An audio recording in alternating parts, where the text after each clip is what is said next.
అమ్మ అన్నది ఒక కమ్మని మాట, అది ఎన్నెన్నో తెలియని మమతల మూట.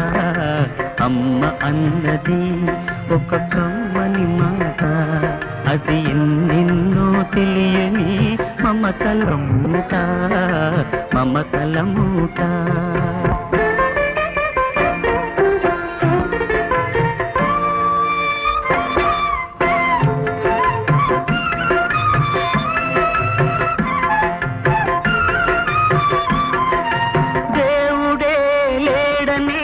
మనిషున్నాడు, అమ్మే లేదను వాడు అసలే లేడు.